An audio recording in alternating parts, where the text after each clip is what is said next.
And as we heard, a government task force on aviation has recommended that the ban on non-essential travel and the quarantine requirements should all be lifted by July the 1st.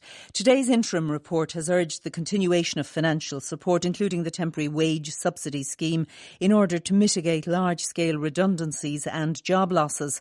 Earlier in Fergal Keane's report, we heard about the crisis in CityJet, which is now in examinership and facing union accusations that all of its pilots could be made redundant. That financial crisis is mirrored in several other airlines who are experiencing a sharp drop in revenue and shredding thousands of jobs as a result of the COVID pandemic. I'm joined by Joe Gill from Goodbody Stockbrokers and by Simon Calder, who's travel editor with the London Independent. You're both very welcome. And Joe Gill, we know that the aviation industry is in crisis. We heard this morning the Dublin Airport Authority is losing €1 million a day. The lifting of the travel ban, the quarantine restrictions, is that now essential to happen and to happen by next week to try and give some oxygen to this industry? Yes, Mary, I think it is. The air travel industry is a critical piece of transport infrastructure for the Irish economy. So not only is it the jobs within the industry itself that are at immediate risk, it's the deep damage to the overall Irish economy because foreign direct investment and tourism in particular are connected to air travel, and unlike other countries that have major road and rail connections to their trading partners, we don't. We're a physical island. So air transport is key for us, and having ways to ensure that air travel can come back up as soon as possible is critical to the recovery of the overall economy. How severe is this crisis? I mean, have we ever seen its likes before?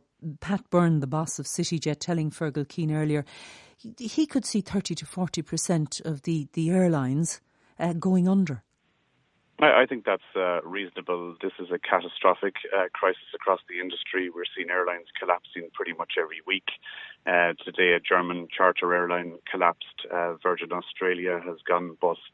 The flag carrier in Mexico looks like it's going into Chapter 11, and there's a whole stream of other ones that may well be heading that way as we approach winter. So there could well be surplus capacity in the order of 20 to 30% in the global commercial airline fleet. And those airlines that are left standing are in an enfeebled state and requiring a lot of financial support to actually stay in business currently and to prepare for the recovery. And if we look around Europe, we can see that governments are spending enormous amounts of money to support. Hello, Joe. Are you still with us? We seem to have lost Joe there, but hopefully Simon Calder. I can pick up and finish Joe's sentence. If you would, please, Simon, that? because I was going to ask you to run the rule over the industry as well and give me your assessment of its current state of illness, I suppose, rather than health. Well, look, as Joe was so rightly saying, once you look at continental Europe, you will just see tens of billions of euro poured into the big carriers, Air France, KLM, Lufthansa of Germany. And yet, here in northwest Europe, that's not really happening to the same extent. Yes, of course, there is some support going into Aer Lingus and to Ryanair, and there's a fair amount of support in the UK as well. But there is a crucial difference. Ryanair and Aer Lingus went into this from positions of immense strength, particularly Ryanair, which is by far the most profitable, the most dominant low-cost airline in Europe. And whatever happens, if there is one airline standing at the end of all of this, it will be Ryanair. And Aer Lingus, of course, now part of IAG, an immensely successful grouping, very well run by Willie Walsh. They will also get out of this. And yes, they are going to be enfeebled, as we heard, but there are going to be many opportunities as well. And I must say, just by saying we're dropping the quarantine from the 1st of July, immediately opens up the entire UK market. I'm one of 66 million people who can go to no foreign country other than the Republic of Ireland. So guess where I've just booked my ticket to, and thank you very much. It only costs €22. I'll come back to you on the price we're going to pay for flights in the future, but Joe Gill is back with us as well. Would you agree with what Simon is saying, that Ryanair and Aer Lingus will be among the healthier? They were healthy going into this crisis, and that should help them weather this storm, Joe? I think they will, but there's differences between the two. Aer Lingus is 100% dependent on the Irish economy, and within that it's very dependent on the North Atlantic, which is effectively closed into America right now. And UK-Ireland short-haul business up to today has been very poor in terms of recovery compared to other parts of Europe. So Aer Lingus is in a uniquely difficult position. In regard to Ryanair, about 10% of its traffic is in and out of Ireland, and it's making decisions now to deploy capacity based on the offers it's been made by airports and governments all around Europe. So the Irish government is up against the rest of the EU in competing for that traffic going into the end of this year and 2021. So everybody needs to sharpen their pencils in order to ensure that capacity is deployed at Irish airports and not elsewhere. And Simon, on the state of the future of the aviation industry, I mean, long term, how sustainable is the model that we're familiar with? Well, the model that we have been accustomed to right up until the start of this year is going, I think, to look very different in future. If you look particularly at the North Atlantic routes, as Joe was saying, they're absolutely critical and effectively closed at the moment and probably will be all through the summer. That was basically bankrolled by business travellers at the front of the aircraft. I can't remember the last time I paid more than about €300 to get from London to anywhere in America, because they frankly couldn't care what I was paying because people at the front were paying €5,000. And so it's that those people are going to go in very large numbers. We're going into an age where businesses are going to have far less to spend on travel, where they know that video conferencing actually works a lot better than anyone thought it would do. And so therefore, the airlines have to come up with new models. And actually, Aer Lingus is pretty well positioned for that as a largely leisure carrier. And Ryanair, of course, will just rumble on. But at the moment, Ryanair is being completely hobbled by the UK government's bizarre decision to suddenly bring in quarantine when everybody else is dropping theirs. And that means that nobody can fly anywhere from the UK at the moment Simon, without incurring 14 days in self-isolation when they come back. Do you believe that with quarantine and travel restrictions lifted, that the public will return to travel in the numbers they were travelling, that they will return to the foreign holidays, the midweek breaks, the weekend breaks, the trips to long haul to Thailand, the Middle East, America, Australia, in the numbers that they were doing it?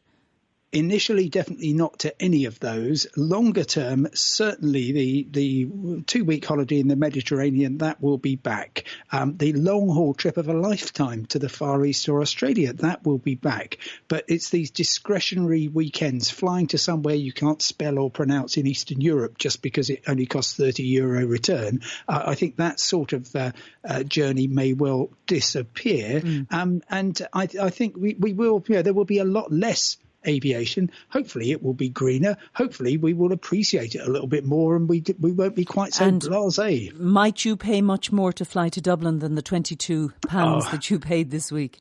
Yes, I think I almost certainly will. I mean, there will need to be very, very cheap fares just to stimulate the market in the short term. But longer term, I think the kinds of fares I've been paying through this winter will be turn out to be an all-time low. And I think €40-50 would be a reasonable fare on Ryanair, and I'll get used to paying that to get to Dublin. And Joe, back to the economics of all of this. How long can the Irish government continue to shore up jobs in the aviation industry with a continuation of the wage subsidy scheme? Well, the problem is the wage subsidy scheme takes you only so far, but the financial condition of some of the carriers serving the Irish economy and aviation is massively compromised by what's happening in the marketplace. And as you can see with CityJet, as you've seen with Stobart, there are certain businesses that are really struggling to survive at all, and the other airlines are starting to restructure their cost bases incredibly aggressively, and that's a very daunting situation for the people working in those businesses. I reckon about 4,000 aviation jobs in Ireland are on the line in the rest of 2020, and that's what's underlining the urgency from me about why the government needs to take very firm action to ensure that air travel is brought back up. So alongside the quarantine move. I also think, and I don't believe in supporting individual airlines over others, but there should be consideration given to free landing charges at Irish airports for a period of 18 months, and the government should subsidise the airports to allow that in order to encourage airlines to put capacity into Ireland, because I believe a lot of international carriers are being asked by their governments to prioritise their home markets, and in that sense Ireland is not high up on the list. And as you know, Joe, I mean, aviation is not the only industry looking to government at the moment. Practically every industry is looking for a bailout or a shore up in the months and years ahead. And I think that's all relative to the type of support that's been provided. As I mentioned, in Portugal, there is a taxpayer cheque of 1.25 billion being handed out to a flag carrier pretty much the same size as Aer Lingus. What I'm suggesting in terms of landing charges would cost about 150 million in a full year for the entire industry. So we're not talking about the type of crazy levels of government and taxpayer monies put behind flag carriers elsewhere in Europe. A listener, Simon, asks whether we really want to return aviation to the unsustainable levels of the past, given that it is a major contributor to carbon emissions. I can absolutely see that there's a lot of sense in that argument. And of course, the environment has been blessed by the past few months, even though tens of thousands of people have had their jobs sadly lost. I think the one thing that this is doing is an absolute wholesale clear out of all the old gas guzzling aircraft, the Boeing 747s, which have been in service for 50 years or so.